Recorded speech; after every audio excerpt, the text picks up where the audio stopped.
जनता भी चाहती थी कि बाबा बालकनाथ को सीएम बनाया जाए, क्योंकि एक तो वो हिंदूवादी छवि के हैं और दूसरा वो एक ईमानदार नेता और नए चेहरे के रूप में भी देखे जा रहे थे। अगर नए चेहरे के रूप में ही उतारना था तो बाबा बालकनाथ में सारी खूबियां थी। हिंदुत्व कार्ड के थे वो, यहाँ पर वो अब कुल मिला के योगी आदित्यनाथ वाली छवि रखते थे, बुलडोजर के तहत देखे जा रहे थे, योगी थे। और यहाँ पर एक नया वसुंधरा राजे जो राजस्थान की जानी मानी आज जो है हस्ती है, उनका भी कहीं ना कहीं इस पर योगदान रहा और उन्होंने खुद भजनलाल शर्मा का नाम आगे किया, ऐसी बातें सामने आई थी और भजनलाल शर्मा को यहाँ पर सीएम बनाया गया।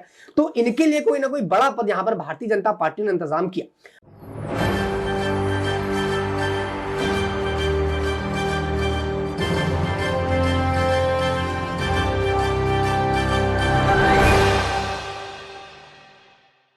नमस्कार, मैं दौलत शर्मा और आप देखना शुरू कर चुके हैं SPN 9 न्यूज और स्वागत है आपका हमारे खास प्रोग्राम चुनावी अखाड़ा में, जहां पर बात करेंगे राजस्थान की।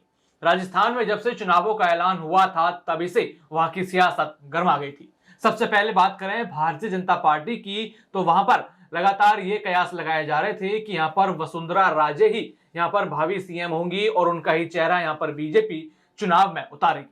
लेकिन भारतीय जनता पार्टी कुछ ऐसा खेल करती है कि यहाँ पर कोई भी सीएम उम्मीदवार नहीं होता, सारा चुनाव यहाँ पर पीएम चेहरे पर लड़ा जाता है। लेकिन इस बीच एक ऐसा नाम होता है जो हिंदुत्व कार्ड है बीजेपी का, उसके लिए कहीं ना कहीं एक बड़ा विकल्प वो बन जाता है। ये नाम है बाबा बालकनाथ योगी, जिनके अंदर देखा जाए तो उत्तर प्रदेश के मुख्यमंत्री योगी आदित्यनाथ की छवि देखी जाती है। कहा जा रहा था कि जैसे यूपी में बुलडोजर राज चलता है, वैसे ही राजस्थान में भी अब हिंदूवादी लहर आएगी और यहाँ पर बाबा बालकनाथ मुख्यमंत्री बनते हुए नजर आएंगे। लगातार कयासों के दौर लगे, बीजेपी ने इस मुद्दे को बुनाते हुए काफी वोट भी यहाँ पर बटोरे। लगातार हमने देखा कि इन कयासों में बीजेपी भी कहीं ना कहीं अपना रोल निभाती हुई नजर आ रही थी। लेकिन जब चुनाव यहाँ पर निपटे, जब सभी पक्ष के नेता ये मान चुके थे, जनता मान चुकी थी कि बस अब ऐलान होने वाला है और यहाँ पर बाबा बालकनाथ मुख्यमंत्री बन जाएंगे और उनकी ताजपोशी हो जाएगी, मगर एक चौंकाने वाला फैसला सामने आता है और यहाँ पर भजनलाल शर्मा जो पहली बार के विधायक हैं, उनको मुख्यमंत्री बना दिया जाता है। वसुंधरा राजे, बाबा बालकनाथ, राज्यवर्धन राठौर और दिया कुमारी समेत तमाम नेताओं के चेहरे पर सिकन आ जाती है और ये कयास लगने लगते हैं कि अब नए लोगों को लाने के बाद इन बड़े नेताओं का फ्यूचर क्या होगा इन लोगों का भविष्य। लेकिन सबसे ज्यादा ध्यान दिया जाए तो बाबा बालकनाथ के साथ एक बार नहीं बल्कि 3 बार विश्वासघात भारतीय जनता पार्टी की तरफ से हुआ है। सबसे पहले जब सीएम उम्मीदवार चुनना था, जब वो भावी सीएम थे, उसके बाद जब मंत्री चुनने थे तो उनको बताया जा रहा था कि वो राज्य गृह मंत्री बनेंगे, वहां भी नहीं चुने गए। लेकिन जब यहां पर कहा गया कि चलिए यहां पर गृह राज्य मंत्री नहीं, लेकिन उनको कोई ना कोई तो मंत्रालय दिया जाएगा, वहां भी उनका चुनाव नहीं होता है। सांसद से सीधा मात्र एक साधारण विधायक बनकर बाबा बालकनाथ यहां पर रह जाते हैं। लेकिन एक बड़ा मौका भी यहां बाबा बालकनाथ के पास है। यहां पर श्रीकरणपुर सीट यहां पर भारतीय जनता पार्टी हार गई है, जिसमें उम्मीदवार रहे टीटी जो है वो एक मंत्री पद पर थे और मंत्री पद पर रहते हुए वो चुनाव यहां पर हार गए और अब उन्होंने यहां पर इस्तीफा भी सौंप दिया है। राज्यपाल ने इस्तीफा मंजूर कर लिया है और अब लगातार कयास यहां पर लगे हैं कि बाबा बालकनाथ के समर्थक जो हैं भजनलाल शर्मा के पास पहुंच कहीं ना कहीं उनके लिए ये पद मांगते हुए नजर आ सकते हैं और अगर ये पद नहीं मिला तो बड़ा विरोध यहां पर बाबा बालकनाथ की तरफ से देखने को मिलेगा। जिस हिंदूवादी चेहरे को बीजेपी बनाना चाहती थी और वही हिंदूवादी चेहरा कहीं ना कहीं बीजेपी के लिए खतरा बन सकता है और ऐसे में 2024 के चुनाव बीजेपी के लिए मुश्किल हो सकते हैं। इन सब फहरिस्त के तहत यहाँ पर कई सारे सवाल खड़े होते हैं कि यहाँ पर क्या बाबा बालकनाथ के समर्थक भजनलाल के पास जाएंगे, क्या यहाँ पर बाबा बालकनाथ के जो समर्थक हैं वो बीजेपी के खिलाफ मोर्चा खोलेंगे और क्या 24 में अगर ये मोर्चा खुलता है तो क्या लोकसभा चुनावों पर प्रभाव पड़ेगा। इन सभी सवालों का जवाब देने के लिए आकाश हमारे पास मौजूद है। आकाश से सबसे पहला सवाल करेंगे कि क्या बाबा बालकनाथ ये मंत्री पद मांगते हुए नजर आ सकते हैं, क्या यहाँ पर सीएम भजनलाल मुश्किलों में आएंगे? देखिए दौलत, बता दें जिस प्रकार से राजस्थान की सियासत रही और सियासत में साफ तौर पर बाबा बालकनाथ एक बड़ा चेहरा जो है देखने को मिले और कहीं ना कहीं हिंदुत्व कार्ड का एक बड़ा नेतृत्व करते हुए नजर आया और ऐसे में उनको कोई बड़ा पद नहीं दिया गया।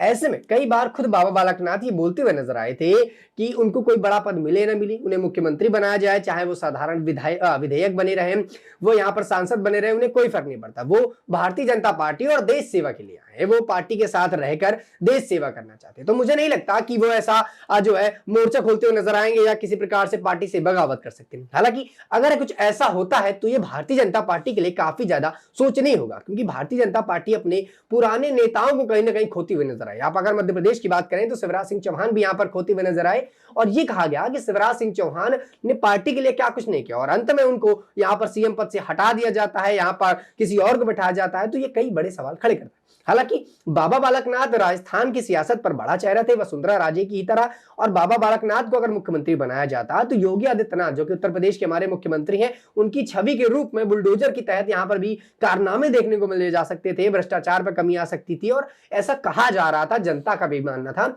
और सचमुच चुनाव के दौरान और चुनाव से पहले बाबा बालकनाथ की जब थोड़ी सी उम्मीदें बढ़ी थी, तब यहां पर जनता भी चाहती थी कि बाबा बालकनाथ को सीएम बनाया जाए, क्योंकि एक तो वो हिंदूवादी छवि के हैं और दूसरा वो एक ईमानदार नेता और नए चेहरे के रूप में भी देखे जा रहे थे। अगर नए चेहरे के रूप में ही उतारना था तो बाबा बालकनाथ में सारी खूबियां थी। हिंदुत्व कार्ड के थे वो, यहाँ पर वो अब कुल मिला के योगी आदित्यनाथ वाली छवि रखते थे, बुलडोजर के तहत देखे जा रहे थे, योगी थे और यहाँ पर एक नया चेहरा भी थे।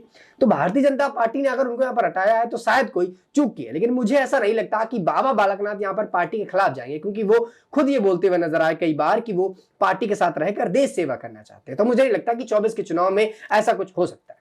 क्या यहाँ पर संभावनाएं हैं कि जनता इसका जवाब दे, क्योंकि जनता तो मान चुकी थी कि राजस्थान के अगले मुख्यमंत्री बाबा बालकनाथ ही होंगे। यहाँ पर वो राजस्थान में भी योगी मॉडल देखना चाहते थे। तो क्या इसका बड़ा परिणाम 2024 के जो लोकसभा चुनाव अभी हाल ही में होने वाले हैं उसमें बड़ा भुगतान यहाँ पर भारतीय जनता पार्टी जनता की उम्मीदों पर पानी फेरने के लिए भुगत सकती है?